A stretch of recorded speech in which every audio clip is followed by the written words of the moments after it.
Alright, welcome back to the part 7 of the Cricket Captain 2020 career mode. We are back in South Africa after a very disappointing outing in Pakistan where we lost the series 1-0 in a 2-match series. We are taking on, I believe, the number 2 ranked test team in the world, and we will be making some changes to the squad. Unfortunately, as I said in the previous video, I have not been impressed with a lot of the performances, and starting with, we have a look here with the test matches. Zubair Hamza is actually going to be dropped. He's had an average of 32 in 4 tests. In my opinion, has not been good enough. He's had starts, you see here, 48, 26, 47, 10, 22. And in that, he'd probably faced at least 30, 40 balls, so it's not like he hasn't had time at the crease. Unfortunately, I know he did get a 77 there in the first class, but we're going to drop him. Unfortunately, Dean Elgar, let's have a look just what he's done. He's probably quite unlucky, but his year form of Test cricket has not been very good at all. He's averaging 31. He's made 250s, so he could be a bit unlucky. I'm just going to have a look though, just because we do have to trim the squad, and pretty much the squad will be Swainpool will come out. Pollard will unfortunately come out because we don't need an extra spinner. Rickleton will obviously come out. And then we'll just quickly have a look here. Du Plessis we have to actually play because he has actually been quite good as of late. I know he has, you see that Pakistan series, he did post some poor scores, but he still was decent last time in South Africa when we played Sri Lanka. That they were his 3 scores in the innings, as you see on the left side. So Du Plessis will survive the axe for the moment. Van Tonder I want to consist with. So we will keep him in. Unfortunately, Markram, I want him to spend some more time in the first class because he has just unfortunately been not very good. I think he's made 100, and just other than that, he hasn't made scores at all. So in the meantime, we will be looking at hopefully some more players. I know I have a squad of 13 at the moment, but I probably want to look towards a new all-rounder in that squad. And I see someone, where was it? So we want someone that was playing consistent first-class cricket.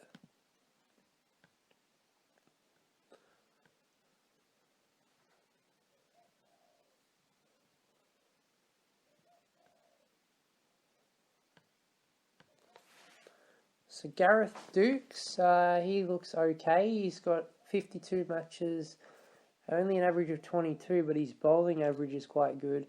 He's got best figures of 7 for 98. He's a 28-year-old. He has been in okay batting form, because I'm assuming he probably bats at 7 for his county, or his first class side. Another option I guess we might have is Botha, who bowls off spin, but his economy for his bowling is quite high, 35. Well, that's for his career, so it's decent. I mean, he does have a first class average of 43 for batting, but again, he is 31, so we probably won't look towards him.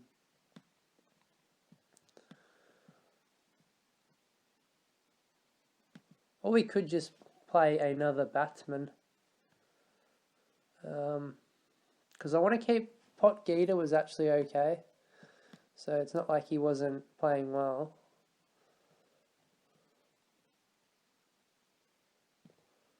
Let's have a look at this guy. Kyle Nipper, again, he's 33. We're not looking to play some older players here. I might actually give that. Where was he? Was it Kaber? Thomas Kaber. We might give Thomas Kaber a go, who does bowl slow left arm. So this is going to be the squad I'm going to run with. Malan, obviously the number one batsman in the world at the moment. Van Tonder, we're going to probably either give him the nod or we will play Alga.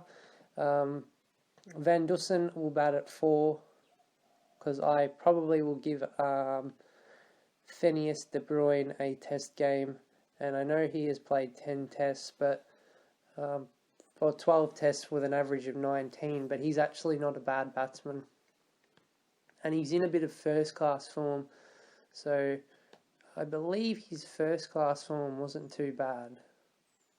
Yeah, he's averaging 70 in first class this year, so that is quite high. So I kind of want to reward him another game. De Kock will obviously be the keeper, and then it'll just be a selection of what I do with the bowlers. Same sort of thing here. I'm going to actually give Dean Alga some back foot training, because we want him to be... because Australia have a lot of their fast bowlers will be aiming to bowl short, and with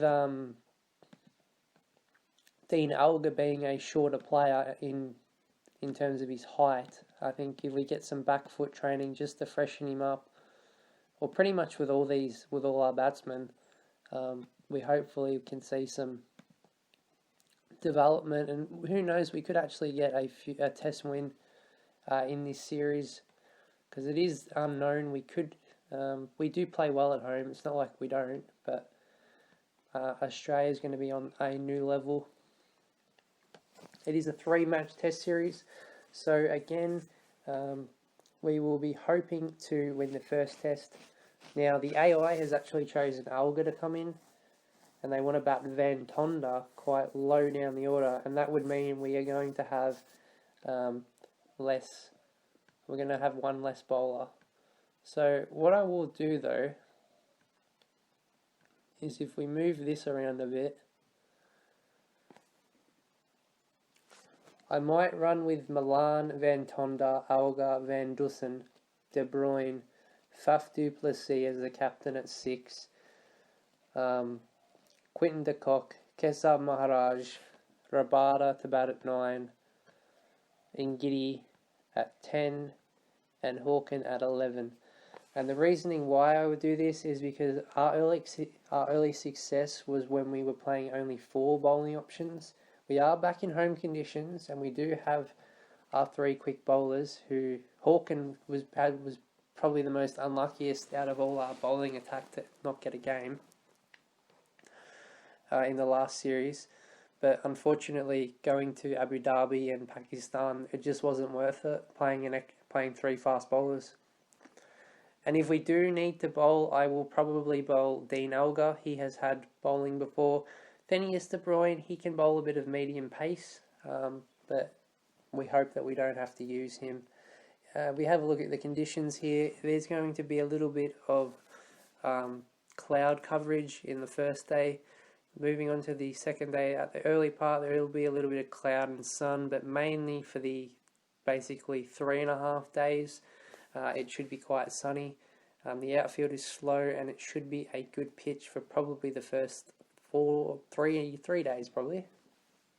We see Australia, they've actually brought in Darcy Short, who I think is probably nowhere near Test cricket, and Shaun Marsh has come back to the Test side, so that is a clear backward step move from the Australian team. You see there's no Marnus Labuschagne. Maybe he is injured, I'm not sure on their injury situation. Marcus Stoinis has come into the team as well as an all-rounder. I don't know how... I don't like the combination of Short and Warner. I think they're both aggressive batsmen, so I don't really see the point. Steve Smith is the obvious one we have to watch here. Travis Head, again, he's a bit on and off. He's batting quite low as well. I would have liked to see him. I would have thought Stoinis would have been below Head, but It's good to see though Tim Payne is still the keeper for Australia, which means he probably should still be captain. And we see here that Australia are leaving out a spinner, that is Nathan Lyon, most likely because they are playing Trent Copeland, Hazelwood, Cummings and Stark, so 4 quicks. Which again, they can afford to do that because they have Stoinis as an all-rounder, so they have 5 quick bowlers, but then they have Darcy Short who can bowl occasional part-time off-spin.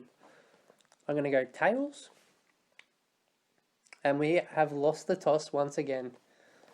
I think we have won probably in my 7 episodes, I want to say two tosses, maybe even only 1, which has been a little bit disappointing because we have had to come from behind and bat second, which has no doubt hurt our position.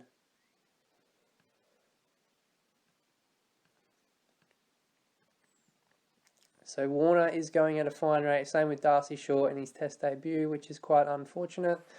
I will look to get on Aldred Hawken in this next bowling change. And the same thing with Rabada again, he is leaking runs quite early.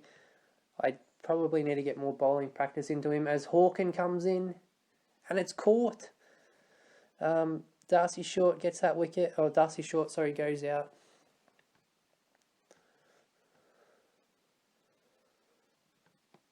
So now we'll take Ngidi off for Maharaj, and we will put back Rabada on, who hopefully can bowl a little bit better. Now Marsh is more of a back foot player, same with Warner, so we will be aiming to come around the wicket and bowl stump to stump.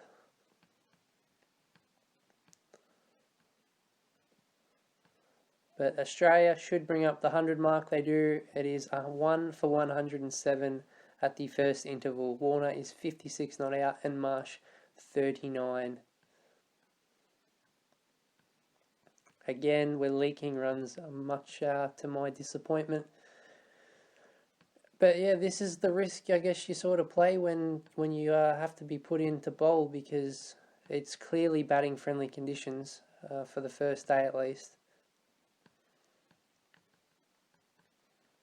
I mean, we can't even break through here. As Warner brings up 100.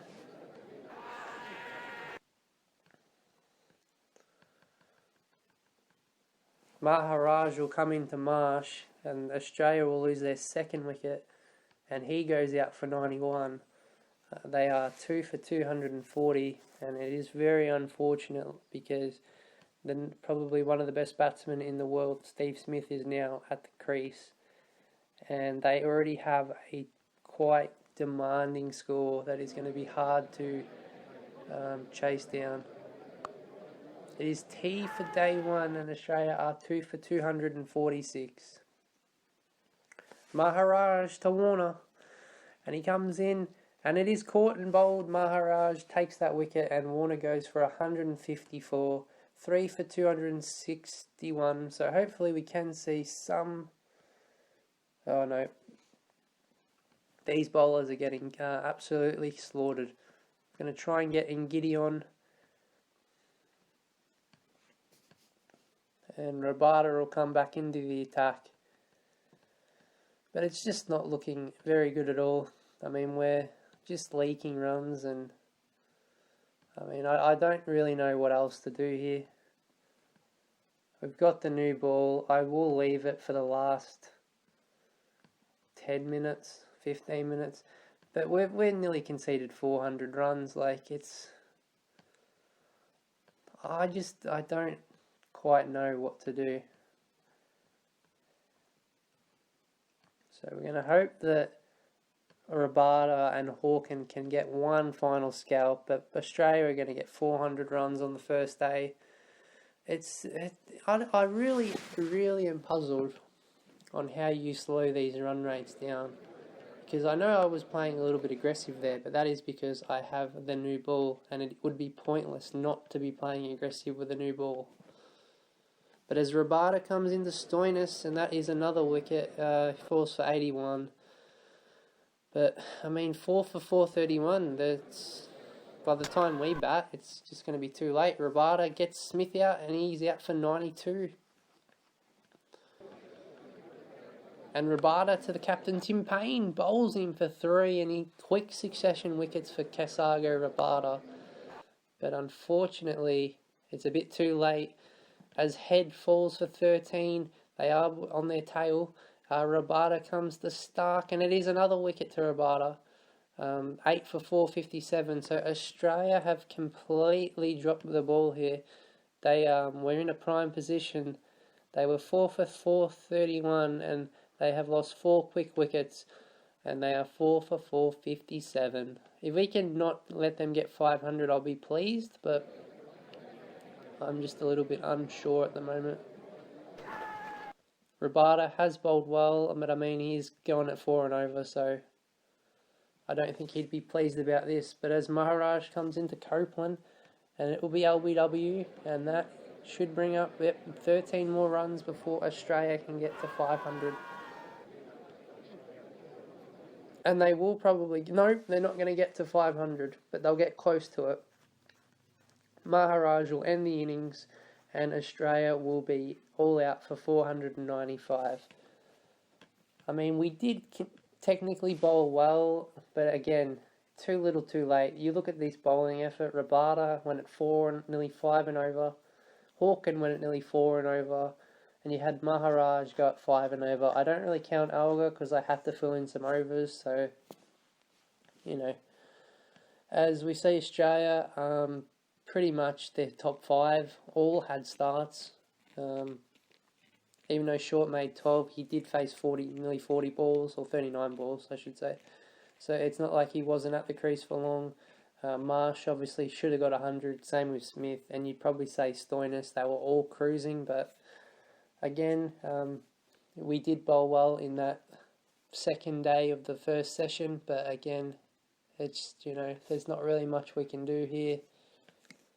We have to hope that we can, I mean, it is only the second day. It's not like we can't chase the total down, but I don't think we can win. I'm thinking more likely it's going to be a draw, more so than a win, which is a little bit disappointing because it's again one of those wickets where we lost the toss, and it could have been a different story if we batted first. But in saying that, I still will obviously try and get a win.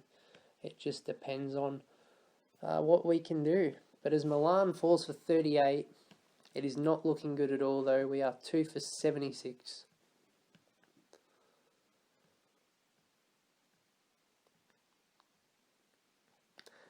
See, Dean Alga's biggest issue here is he can hang around at the crease. You see he faced 86 balls.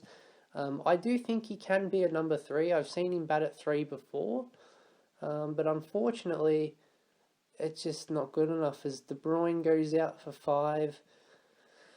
We're just, you know, we're going to be probably following on here.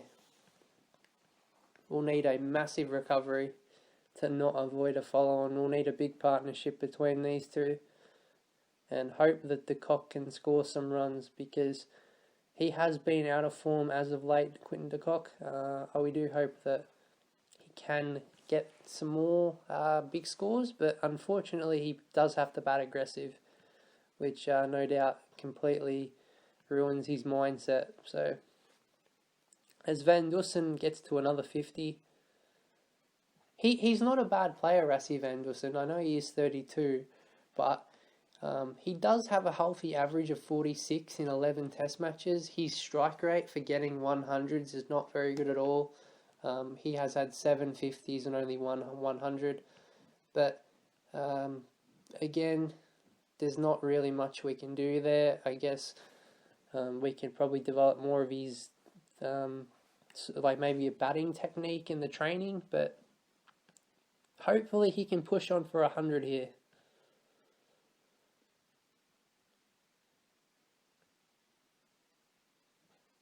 So it is lunch day 3. We trail by 274 runs. And Duplessis goes out for 38. A poor performance there. He did face 164 balls. We're hoping Rassie can get 100, and he does. Rassie van Dusen, well played to the I guess you want to say for early test player. I mean, he's only played, this is his 12th test, but unfortunately he goes out for 115. We have De Kock, who we will probably want to prioritise strike with. And De Kock goes out. We need 24 runs to not follow on. I don't know whether we can do it or not. 14. Surely we can get 4 runs. Okay, so we don't have to follow on, which is good. But I don't really expect any of these players to stick around for a bit.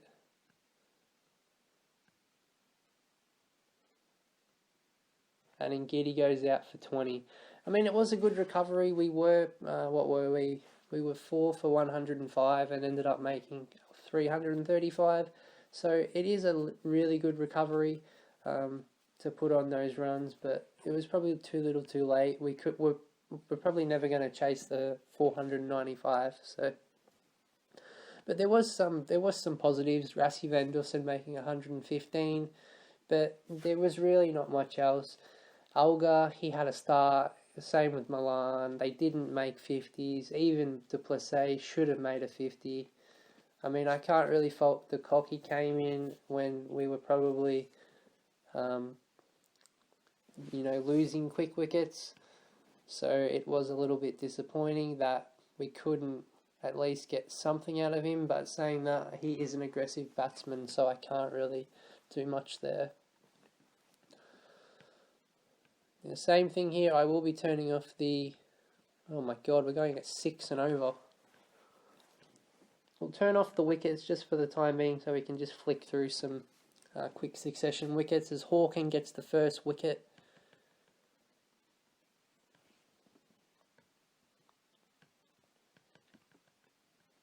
End of the third day. Australia have a commanding total. Whatever they set, it's going to be near impossible to chase down, especially on the 4th day. As Maharaj gets Shaun Marsh out, Warner is going for another 100. Steve Smith goes out for 1. And Maharaj gets another wicket.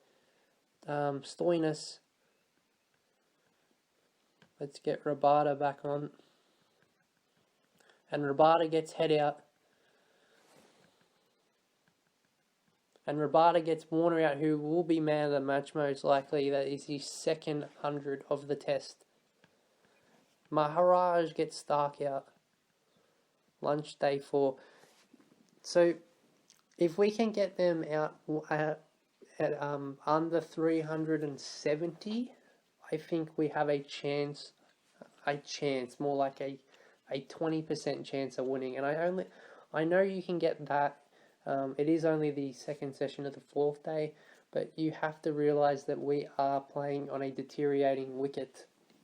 And as you get into more and more of the day's play, you will see that we will be playing on a much harder wicket, and Australia will be probably raring to get the win here. And Tim Paine probably seals the test for Australia. I mean, they've got a lead of 378. It's going to be quite near impossible to chase down now. If they bat into this session, as Tim Paine can't get a 50, we're going to have to bat before the end of stumps. They've got a lead of 415. We're going to have 20 minutes in the second session, and then we will have 4 sessions to chase this total down. I'm going to actually change the lineup. We will be taking out Milan and putting in Dean Elgar. Why won't it let me? It did. And see what happens here. I kind of want 1 defensive batsman, and then I want... it didn't matter anyway, did it? Van Tonder goes out in the first over.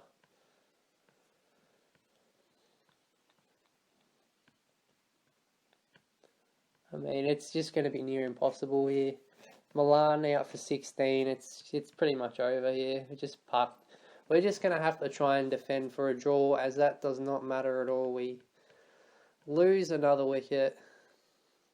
De Bruyne goes out for 7. I don't know how you just get through this. I mean, we're just seeing our batsmen in the last two tests and this test completely cough it up at the top of the order. We're in a world of trouble at 5 for 558. I mean, we're not going to play aggressive because we're going to lose the test anyway. There's no way we can win it. Oh, this is very disappointing. We're going to set a very low total, as you see here. End of day 4. Rabada goes out in the first over. I don't know what this is. I'll try and hope the Cock can get over 100 runs for our pride, but it's not going to matter. We were all out for 83.